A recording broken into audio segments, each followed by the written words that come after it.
yéene waxtaan ak yéen ci kàddu yu gàtt muy waxtaan boo xam ne waxtaan bu sérieux la di wax ni dama bëgg yéen ñëpp ngeen gërëmal ñu leader Yewwi Askan Wi ndax jàmbaar lañu. ma bëgg ngeen defal leen acclamation spéciale parce que xam nañ seen coono waaye dama bëgg ngeen xam ni leader yi ngeen gis seen coono commencé wul tey waaye mi ngi commencé depuis ay weer ci gannaaw bi ñu sumbee waxtaan pour war a mën a ànd ensemble. xam ngeen affaire coalition du lu yomb ñu dellu si waat jaar fu jafe-jafe muy fu ñu tuddee investiture nga xam ne ku koy def yow dong rek ak sa parti am problème rawatina boo ko naree bokk nag ak ay parti ku nekk am ay ndawam ñëpp bëgg a nekk candidat ñu def ko ci ay fan yoo xam ne nelawuñu lekkuñu yàlla may ñu ci sutura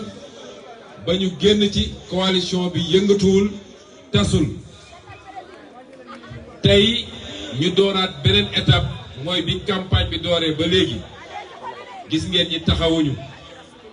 te am na ci ñoom ñoo xam ne ñun ñii ñu ci bëri ci ñun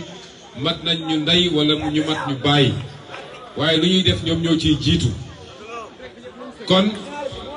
dama bëgg loolu nit ñi di ci bàyyi xel parce que jiite yombut jiite lu jafe la waaye ànd ko gën a jafe parce que kenn ku nekk da nga am sa njaboot gi am li mu bëgg loo xam ne mun na waroog njabootu keneen li mu bëgg. bu loolu weesoo ñu wax ni dafa jot ñu laaj suñu bopp lan moo waral Afrique nekk ci situation bii mu nekk.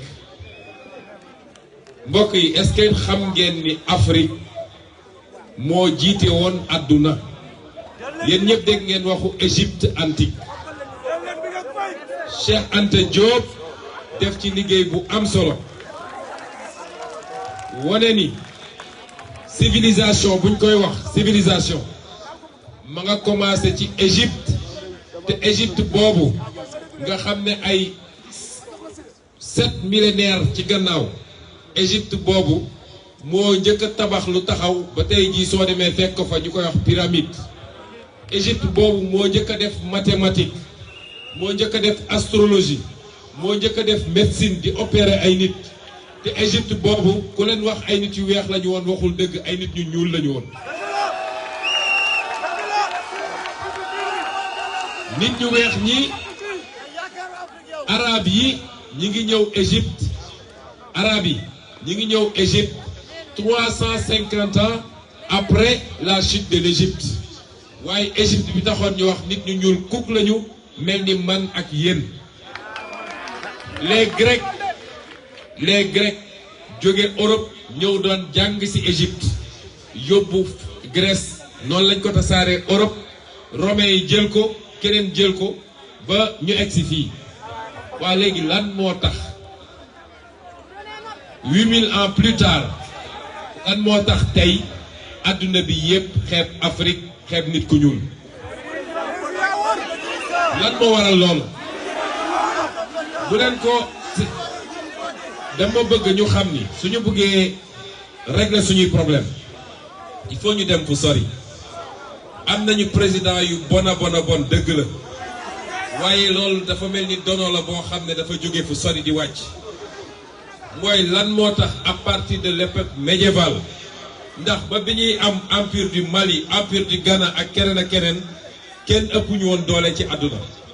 lan moo tax à partir de période médiévale ñu commencé di suux di daanu di suux di daanu ba tey jii waxuma la sax ñooy dernier ci àdduna waaye nit ñi gisatuñu ci àdduna nit nag boo fàttee sa démb fàtte sa histoire est-ce que xam ngeen ni tax chinois yi gëm ni ñoo war a jiite àdduna parce que chinois yi dañoo gëm ni ñoom ils ont 5000 ans d'histoire bi ñuy tabax la muraille de Chine Europe ñi ngi woon ci lëndëm bi bi ñuy def commerce soie Europe mi ngi woon ci lëndëm bi te loolu dëgg la moo tax chinois dafa gëm ni yàgg-yàgg mooy dominer àdduna te fi mu ne nii 2028 ñu rattrapé seen retard militaire seen retard technologique te ñooy la première économie du monde actuellement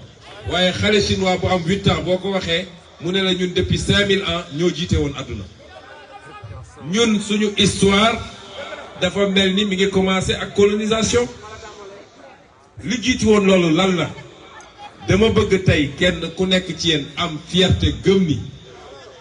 du tubaab du japonais du chinois du allemand du anglais du keneen du américain amul ku ñu ëpp xam-xam amul ku ñu ëpp fit amul ku ñu war a gën a bëgg suñu bopp te loo gis seneen mën nañu lu raw foofu li manqué nag dañuy wax ni ñun li ñu manqué mooy détermination dañuy wax mel ni nit ku ñuul dafa gëmul boppam waaye bu ngeen fi toogee 4 heures ba heure bi gëm ngeen seen bopp ndax ñun joxuñu leen fukki dërëm pour ngeen ñëw fi kon gëm ngeen seen bopp gëm ngeen projet bi ndax jaadu na nag gannaaw détermination bii ngeen wane mais détermination bu ko raw ngeen wane fii ci mois de mars Macky Sall gannaaw bi mu faagagalee Karim Wade dellu si faagagal Khalifa Sall ne moom rek mooy doon kuy di mbëkke ne day faagagal Ousmane Sonko yéen a jóg ne du fi amee kon léegi est-ce que jaadu na ñu def sacrifice yooyu yëpp fukki bakkan ak ñeent rot ci xale yi wane ci taxawaay boo xam ne mag ñi toog seen kër di ñaan est-ce que jaadu na ñu jaar foofu yëpp dellu si naan ñi ngay woteel Macky Sall tappalekat bi est-ce que loolu jaadu na parce que li xew mois de mars pour ñu mën koo concrétiser wane ni jëlaat nañu suñu destin en main parce que mois de mars du Macky Sall rek waaye li ne ci gannaaw Macky Sall ngemb ko mooy intérêt étranger yi nga xam ne moom la jiital ci intérêt réew mi ba tax mu jaay géej gi ba mool yi amatuñu jën ba tax mu jaay suñu pétrole jaay suñu gaz jaay suñu zircon jaay suñu suuf wax naa ko barki démb ci benn meeting ba léegi waxuñu de te xaamaan boobu taxawoon fii ne day suul yoonu yeewu askan wi xaamaan boobu nga xam ne doomu mbuur la ne moom mooy suul yeewi askan wi nee naa leen fii ci yéen ña ngi fay jaay 150 hectares moom xaamaan mooy dox mbir mi mooy jëli xaalis bi pour yóbbu ko ci Macky Sall kon ñooñu amul benn Sénégalais boo xam ne war naa yéenewaat di jël kàttan di ko jox ñooñu loolu nag ñu bëri dañ naan 2024 la loolu erreur d'appréciation la changement bi dafa commencer au mois de mars ñu war koo firndeel dans les urnes le 23 janvier 2022 loolu mooy enjeu bi ñu bëgg nag moom Macky Sall ak ñi ko ngemb mooy tubaab yeeg ñeneen ñi nga xam ne ñoo ko gënal sénégalais bu ñuul kukk ñoo ko gënal sénégalais bu weex bi sax ndax sénégalais ñépp ko bokk dama ne tubaab Macky Sall boobu su ngeen bëggee mu abal ñu ndax bëgg ngeen ko ñu bëri dañuy wax 3e mandat man gëm naa ni Macky Sall téeméeri xelam mayatu ko mu xalaat 3e mandat waaye yemul ci ñu ne Macky Sall bàyyi na 3e mandat waaye Macky Sall waruñoo imposer kan mooy nekk 5e président de la République au Sénégal Macky Sall mënuñu fee tegal ndawam waaye Macky Sall ak ñi ko ngemb te ñooñu di leen yónni naan leen dem leen ngeen embargo Mali foog ngeen ni jaadu na ñu ne Sénégal mi ngi embargo Mali tey nee nañu ki ne woon président Mali génn na fi jóge na fi yàlla na ko yàlla yërëm te jéggal ko léegi ñoom naka la ñuy def pour dem jaale ji Mali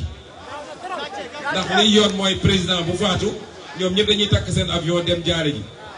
ñoom ñoo ne embargo nañ naka la ñuy def pour dem Mali jaale ji kon ma bëgg leen sensibiliser benn mbir enjeu bi dootul Macky Sall 3e mandat am déet mais Macky Sall duñu imposer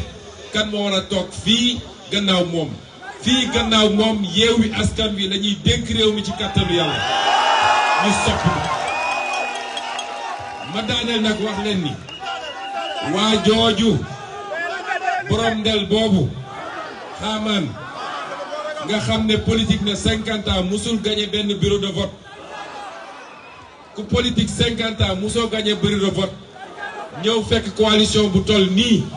nga xam ne ñi fi nekk ñëpp mus nañu gagné seen dëkk nga ne yow yaa leen ni suul